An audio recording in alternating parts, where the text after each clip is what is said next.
Waseo. Oseo. Oh hale, through the air I fly, upon a cloud toward the sky, far, far, far. Oh hale, there to find the holy place. Ah, now the change comes over me. Oh hale,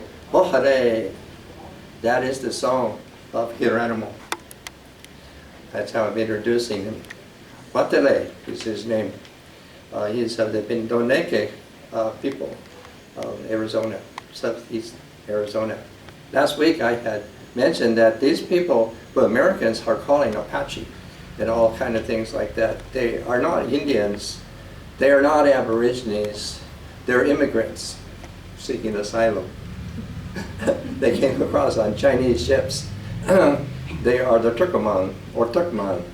And they're from areas like eastern Afghanistan, Kabul, Turkestan, and some even in Iran, places around like that. And they have come here in the 16th century, most likely, arriving on Chinese ships up through Mexico into Arizona. They're mountain people, and the region that they filtered into, mainly in Arizona, was uninhabited at that time. The ruins of pueblos that we call, people didn't live in them at that time, so these people took it over. Their collective name is the Apuchu, meaning warriors of the lake, and that they still live over there in the eastern Turkestan and all of those places, and that there are several groups, and similarly they arrange themselves here in groups like that. So some of them are friends with each other and some of them are not. And the people called Chiricahua is an American name for people, the Chaconi, that were living in a district or territory called Chiricahua Mountains, and so forth. So I wanted to bring this photograph by Edward Curtis to show that he's wearing a turban. These people wore turbans and tunics and boots, for which is all characteristic of the country that they have come from not all too long ago. Their language is Turkic.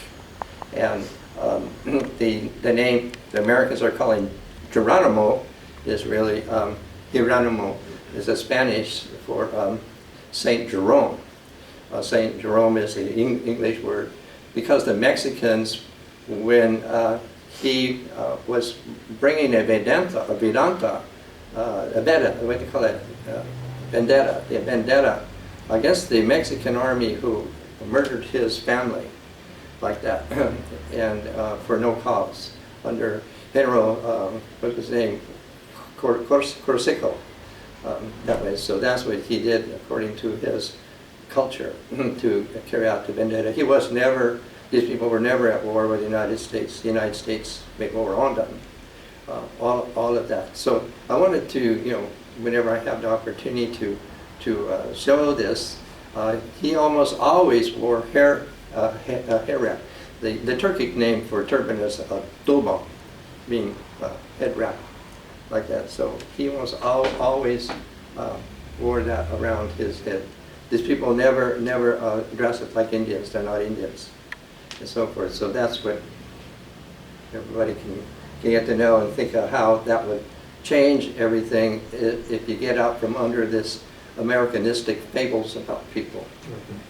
Oh, and I should say, in the late 19th century, like 1880, something like that, when these people were being really persecuted by the United States military and so forth, asylum seekers, the Cherokee of North Carolina, from which my grandmother is from, offered them a reservation there in North Carolina at the time, because it's a nice mountainous place.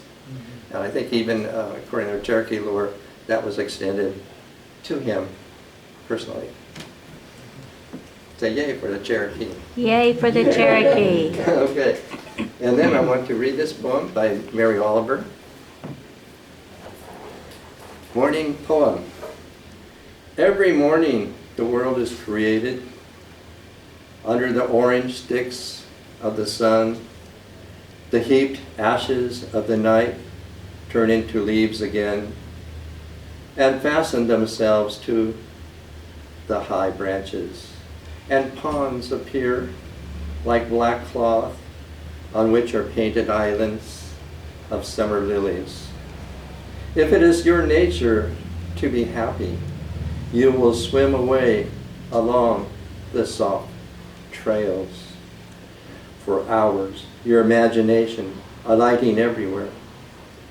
And if your spirit carries within it the thorn that is heavier than lead, if it's all you can do to keep on trudging, there is still somewhere deep within you the animal shouting that this earth is exactly what it wanted, and where each pond with its blazing lilies is a prayer heard and answered lavishly every morning.